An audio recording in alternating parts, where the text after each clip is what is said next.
ओहो, अभी तक डिटेक्टिव रॉय नहीं आए। अभी तक तो आ जाना चाहिए था।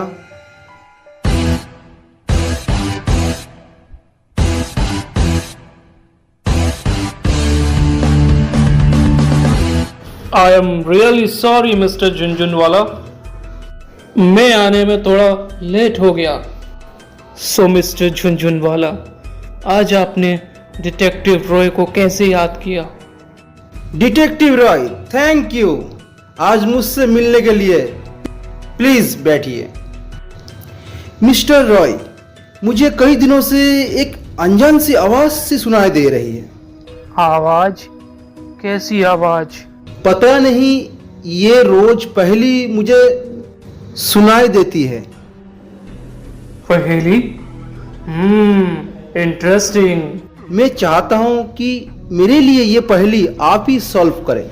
बस मुझे एक डर है कि वो आवाज किसी इंसान की नहीं, बल्कि कोई आत्मा की है, शायद भगवान की हो। मिस्टर झुनझुनवाला, अगर ये आवाज भगवान की है तो आप मेरे पास क्यों आए हैं? दुनिया में इतने सारे धर्म हैं, मंदिर है, मस्जिद है, चर्च है, इतने गुरु हैं, आप उनके पास क्यों नहीं जाते? हर धर्म, हर गुरु अपने ही ज्ञान का प्रचार करते हैं। डिटेक्टिव, मुझे सच जानना है और इसके लिए एक लॉजिकल माइंड ही हेल्प कर सकता है। प्लीज मदद कीजिए। ठीक है सर, हमारी टीम आपकी पूरी मदद करेगी। Thank you so much detective Roy. Team, हमारा अगला केस आ चुका है। पर सर, इसमें तो कुछ समझ ही नहीं आ रहा। पहेली की पहली 2 लाइनें ध्यान से पढ़ो। समझ रही है दुनिया जिसको, वो मैं गीता का भगवान नहीं। क्यों मुझसे इतने दूर हो तुम, जब आया तुम्हारे पास हूं मैं। सर, क्या ये सच में भगवान की आवाज है? टीम, पूरे शहर में फैल जाओ, कोना कोना छान मारो, हमें इस मिस्ट्री को सॉल्व करना ही है। आज तक हमने इंसान को ढूंढा, अब भगवान को ढूंढते हैं। ये हमारी जिंदगी का सबसे इम्पोर्टेंट केस है।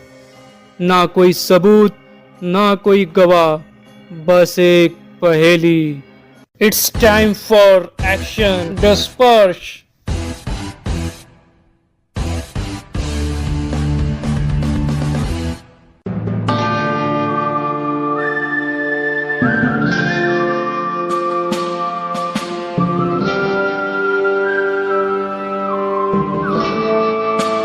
लेता ना मैं अवतार कोई, होता मेरा दिव्य अवतरण। बूढ़े तन का लेकर आधार, देता मैं सबको शरण। डबल अहिंसक अविनाशी मेरा नाम, भला लगाऊं क्यों मैं जुए गरण। अरे ये पहेली तो मेरे समझ ही नहीं आ रही।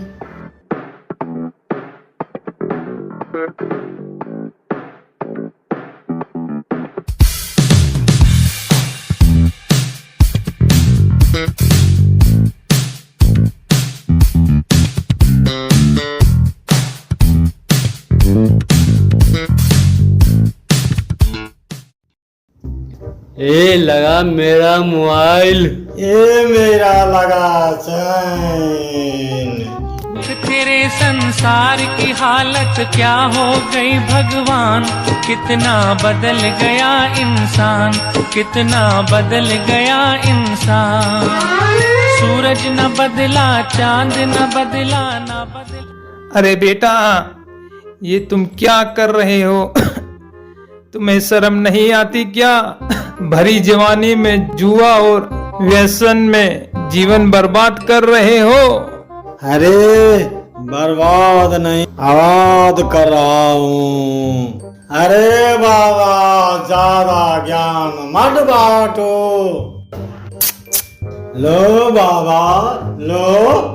आखिर कौरव और पांडवों ने भी जुआ खेला, मदिरा पिया, तो हमने पिया तो क्या गलत किया?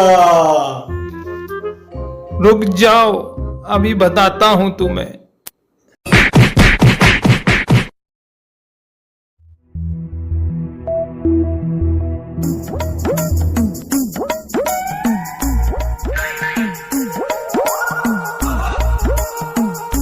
क्या हुआ बेटा? Who are you? मेरा नाम विवेक है। वो जो चौराहे पर बरगद का पेड़ है ना, वहीं पर मैं रहता हूँ। तुम थोड़ा मुझे चिंतित से नजर आ रहे हो। किस विचार में डूबे हो? घबराओ मत, मुझे अपना मित्र ही समझो।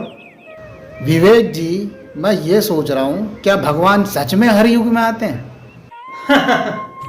सुनना चाहते हो तो सुनो।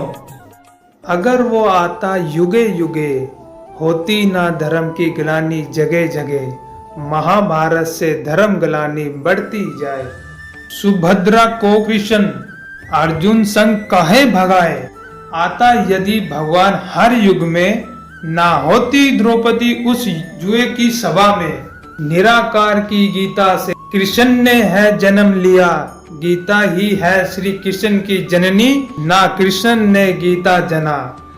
बूढ़े तन का लेकर आधार, लगाता सबकी नैया पार। विवेक भी तो यही है कहता, आता है वो कल्प के अंत में संगम युगे, और लाता स्वर्ग इस धरा पे। शिव है गीता के भगवान, कर लो उनकी तुम पहचान। धर्म गलानी पर वो आते, धर्म गलानी पर वो आते, देने गीता ज्ञान। Wow, that make sense. और पहेली में भी तो यही है। मतलब यदि भगवान हर युग में आता तो इतनी धर्म की ग्लानि नहीं होती।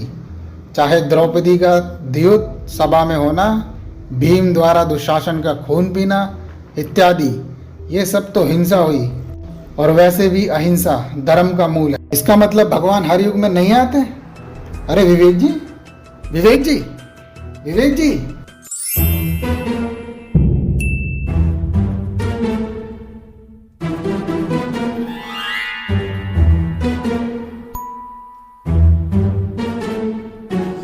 मांगा तूने उससे जिसको मैंने बनाया, पर उसे दिया किसने तू समझ ना पाया।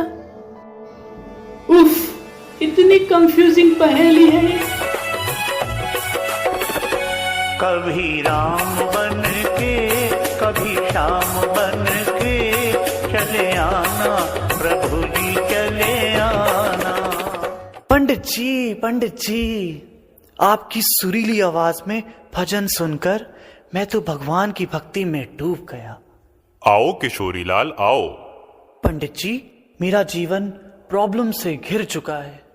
हर चीज में असफलता मिलती है, रिश्ते टूटते जा रहे हैं। मैं क्या करूं? प्लीज कोई उपाय बताइए। किशोरीलाल, लगता है देव कुल की तुम्हारे ऊपर कृपा नहीं है। हमारी बात मानो, तुम व्रत रखना शुरू करो। जी पंडित जी, जरूर, आज्ञा दीजिए। ऐसा करो, मंडे को शिवजी का व्रत रखो, इससे इच्छाएं पूरी होंगी।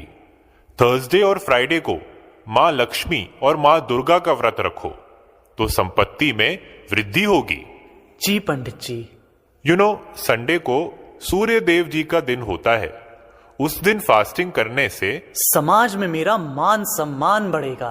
हाँ, और ट्यूसडे को तो व्रत रखना बिल्कुल मत भूलना, उससे हनुमान जी प्रसन्न होंगे। Got it. मैं तो राय दूंगा, वेडनेसडे और सैटरडे भी कुछ मत खाया करो। भगवान विष्णु और भगवान शनि प्रसन्न होंगे और सफलता तुम्हारे कदम चूमेगी। जी पंडित जी। चलो किशोरीलाल, अब मैं चलता हूं। मेरे ब्रह्मा भोजन का समय जो हो गया है।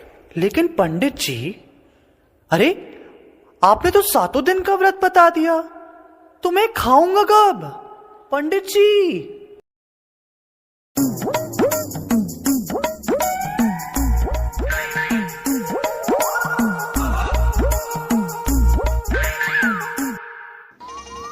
क्या सोच रहे हो बेटा?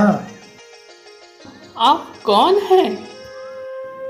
मेरा नाम विवेक है। वो जो एक चौराहे पर पुराना बरगद का पेड़ है ना, वहां पर ही मैं रहता हूँ।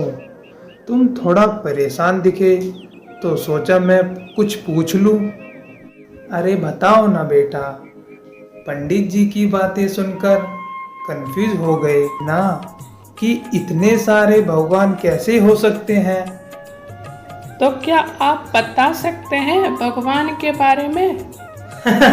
भगवान के बारे में है रंग भरे जिसने रूप दिया इंसान को, क्यों बांट दिया देवी और देवों में उसको, क्यों बांट दिया देवी और देवों में उसको, और भूले उसकी पहचान को। ना सोचा वो जन्मेगा, कर्मों के रंगों में रंगेगा, मुक्त करे हमको कैसे वो फिर जब खुद काल चक्र में आएगा।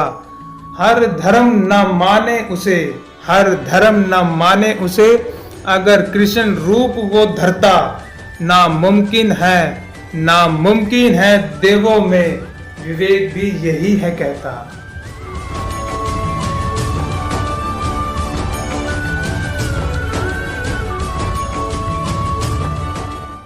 अरे पहेली में भी तो कुछ ऐसा ही है। मांगा तूने उससे जिसको मैंने बनाया, पर उन्हें दिया किसने तो ये समझ ना पाया। मतलब हम जिस श्री कृष्ण को मानते हैं वो भगवान नहीं, क्योंकि उन्हें भगवान ने बनाया है ना विवेक जी? अरे ये विवेक जी कहाँ चले गए? विवेक जी, विवेक जी।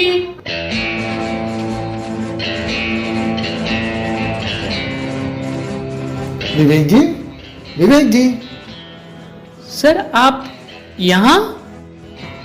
आप दोनों यहाँ? हम तीनों का यूं एक ही जगह पर मिलना कोई इत्तेफाक नहीं। जरूर हम अपने मंजिल के बहुत नजदीक हैं। जी सर, मैंने पता लगाया है कि भगवान हर युग में नहीं बल्कि हर कल्प के अंत में संगम युग पर आते हैं और वे किसी वृद्ध तन का आधार लेते हैं। और सर मैंने पता लगाया कि श्री कृष्ण तो देव हैं, उन्होंने जिसकी पूजा की वही भगवान है। श्री राम, कृष्ण और महेश सभी को तो शिवलिंग की पूजा करते दिखाया है। इसका मतलब शिवलिंग ही गीता का भगवान है? नहीं, पहेली की आखिरी 2 लाइनें पढ़ो। ना पत्थर काला ना लकीरें गोरी, वो लाल बिंदी में बीच की, तुमसे मिलने को बेसब्र, मैं सुख शांति भवन का रचयिता। काला पत्थर मतलब शिवलिंग, लकीरें गोरी मतलब जो शिवलिंग के ऊपर 3 लकीरें हैं। लाल बिंदी में बीच की, इसका मतलब भगवान का रूप बिंदी है। बस हमें सुख शांति भवन का पता लगाना है। मुझे रास्ते में एक बूढ़े बाबा मिले थे, कह रहे थे कि ये सुख शांति भवन यहीं कहीं आसपास है। मुझे भी विवेक नाम का एक बूढ़ा इंसान मिला। क्या ये कैसे हो सकता है? विवेक दादा तो मेरे साथ थे। एक ही समय पर एक ही व्यक्ति का एक साथ एक ही जगह मिलना, ये कैसे हो सकता है? अरे भैया जरा सुनिए, क्या आपने विवेक नाम का कोई बूढ़ा देखा है जो चौराहे वाली कुटिया में रहता है और सबको भगवान के बारे में बताता है? विवेक नाम का व्यक्ति? ऐसा तो कोई यहाँ रहता नहीं। What? और चौराहे वाली कुटिया वो तो पिछले 50 सालों से खाली है। विवेक, ये तो अंतरात्मा की आवाज है। हमारा लॉजिकल माइंड है जो सत्य असत्य का परिचय बताता। ओह माय गॉड, विवेक हमारे अंतर्मन की आवाज थी जो हमें गाइड कर रही थी। यदि आप गीता के भगवान के बारे में जानना चाहते हैं तो पास में ही सुख शांति भवन नाम से एक ब्रह्मा कुमारी सेंटर है। वहाँ आपको भगवान का सत्य परिचय मिलेगा। और आज तो वहाँ श्री कृष्ण जन्माष्टमी मनाई जा रही है। आइए आप भी हमारे साथ इस उत्सव में शामिल हो जाइए। स्वर्णिम भारत सपनों का, प्यारा भारत अपनों का। स्वर्णिम भारत